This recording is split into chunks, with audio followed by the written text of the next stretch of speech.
እንደው በደንብ አርጋችሁ ስሙኝ በመድኃኒዓለም እግዚአብሔር የሰራውን ነገር። ሴትዮዋ አዲስ አበባ ነው የምትኖረው። 3 ልጆች አሏት። በጣም መልካም ናት። ደግሞ ታዋቂ ሰው ናት። ድንገት ህመም መታመም ጀመረች። የሰማችሁኝ አይደል? ድንገት ህመም መታመም ጀመረች። ሕክምና ትከታተላለች። በሽታው አልተገኘም። ከሆነ ሰዓት በኋላ ሰውነቷ እየቀነሰ እየተመናመነ ሲመጣ ድጋሚ ሌላ ሕክምና ስታደርግ በደምሽ ውስጥ ካንሰር የሚባል ነገር አለ ተባለች። የምን ካንሰር? የደም ካንሰር። የምትችለውን ሕክምና ሁሉ አደረገች። ወደ ውጭ ሀገር ሄዳ ታከመች። ሀብት አለ፣ ንብረት አለ። ባሏም ጥሩ ስራ አለው፣ ጥሩ ንግድ አለው። ልጆቿም ጥሩ ደረጃ ላይ ነው ያሉት። ብዙ ቦታ ድናለው ገንዘቤ ካዳነኝ ብላ ሮጠች። እየባሰ መጣ። ኬሞቴራፒ የሚባል ሕክምና አለ ታውቃላችሁ እናንተ ከኔ በተሻለ።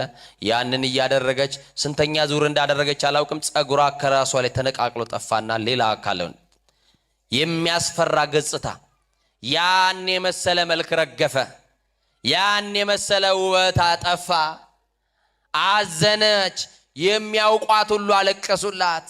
የሚያውቋት ሁሉ አዘኑላት።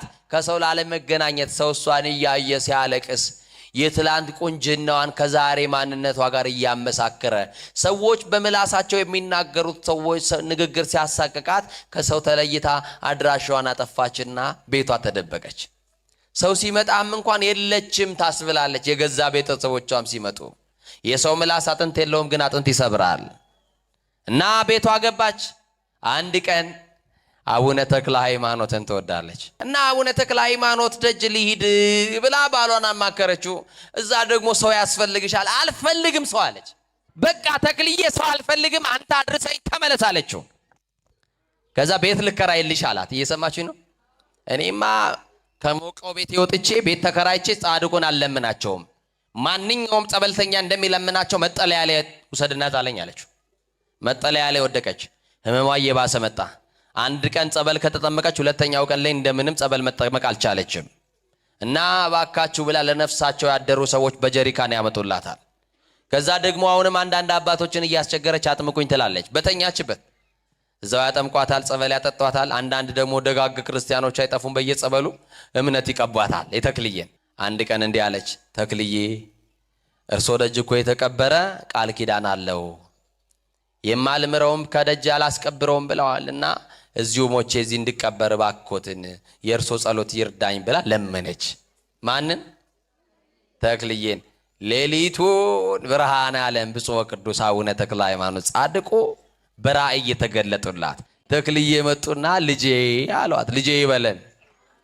ልጄ አሏት። ያንቺ ጉዳይ የተያዘው አሏት መድኃኔ ዓለም ያንቺን ነገር ለቅዱስ ገብርኤል ሰጥቶታል አላት። ለማን? ከዛ በኋላ ይሄንን ብሎ ተሰወረኝ ብላ ለአባቶች ትናገራለች። በይ በርቺ፣ ዝም ብለሽ ጸልይ፣ እዚሁ ጽኝና ጠብቂው አሏት። በሌላ ጊዜ አሁንም አቡነ ተክለ ሃይማኖት በሕፃን ልጅ ተመስለው መጥተው ያንቺ ጉዳይ ያለው ቅዱስ ገብርኤል ጋር ነው አሏት። ይሄ ነገር እኮ አሁንም ተደገመ አሏት። ነገር በስንት ይጸና? 3ኛ ከተመለከትሽ ጸሎት አድርገን እንጠቁምሻለን እንመራሻለን አሏት።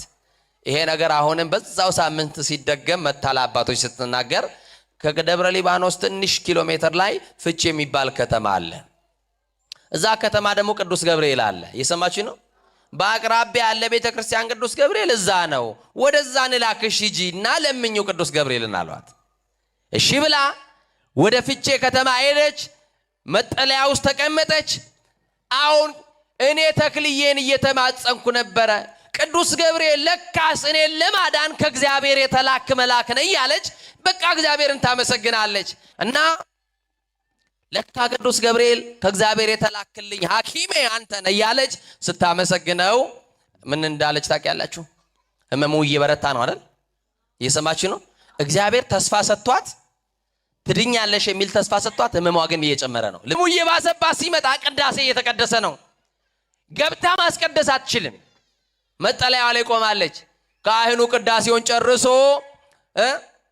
እያሳለመ እያለ እሷም እንደምንም ተነሳች ከተኛችበት መጠለያ የካህኑን በረከት ልትቀበል ልትሳለም ጠጋለችና ካህኑን አንድ ነገር አለችው። ወደ ካህኑ ጠጋለችና አባቴ ሁሉንም ባርከው አሳልመው ሲጨርሱ ወደ ውስጥ እንዳይገቡ እባክዎትን በሚያገለግሉት እግዚአብሔር በታማኙ መልአክ በቅዱስ ገብርኤል ለመኖት አለቻቸው። ካህኑ ደነገጡ እንዲህ ሲሉ ባሉ እሺ እኔ ልጅ ጠብቅሻለሁ አሏትና ህዝቡን ሁሉ አሳልመው ህዝቡ ወደ ቤት ሲሄድ እሷና ካህኑ ቀሩ። ማንና ማን? እሷና ማቀሩ ካህኑ ቀሩ። ካህኑ ጋር አጠገብ ቀረበችና እኔ ካንሰር የሚባል በሽታ አለብኝ፣ ተክልዬ ነበር የወደኩት፣ ጻድቁ ያንቺን ነገር የያዘው ማን ነው ብሎ ነግሮኛል አለች። ቅዱስ ገብርኤል ብሎኛል። ዛሬ ሌሊቷን ቁጭ ብዬ ነው ያደርኩት በመከራ ሰልችቶኛል። ቅዱስ ገብርኤል ግን ዛሬ የሚገላግለኝ ይመስለኛል። እባክዎትን የኢየሱስ ክርስቶስ ሥጋና ደም በፈተቱበት እጆት የሰማችሁኝ ነው። ታቦቱን በዳሰሱበት እጆት እስቲ ግንባሬን ዳሱልኝና እፍ በሉብኝ አለቻቸው። ማን ይሆን ያመለከታት? ማን ይሆን የጠቆማት? አያችሁ? ካህኑ እንደ እምነትሽ ይሁንልሽ፣ እንደ እምነትሽ ይደረግልሽ ብለው በእጆቻቸው ፊቷን ዳሰሱና ሆዷንም ጀርባዋንም መታ አደረጉና ግንባሯ ላይ እፍ አሉባት። ቅዱስ ሚካኤል ባህራን የተሸከመውን የሞት ደብዳቤ እፍ ቢልበት ወደ ሕይወት ወደ ሹመት እንደቀየረው የሷንም ነገር ለካ በካህኑ ሞቷን ወደ ሕይወት ቀይሮላት ኖሯል በዛ ቅጽበት። ከዛ ይህንን እፍ አሉ። እሷ ተመልሳ ወደ መጣለያዋ መጣች። የማታውቀው ሰላም የማታውቀው ደስታ ከበባት። ሲብረከረኩ የነበሩ እግሮቿ ጸኑላት። ምንድነው ያገኘኝ በዚህ ቅጽበት? ምንድነው ማላውቀው ሰላም የከበበኝ ትላለች።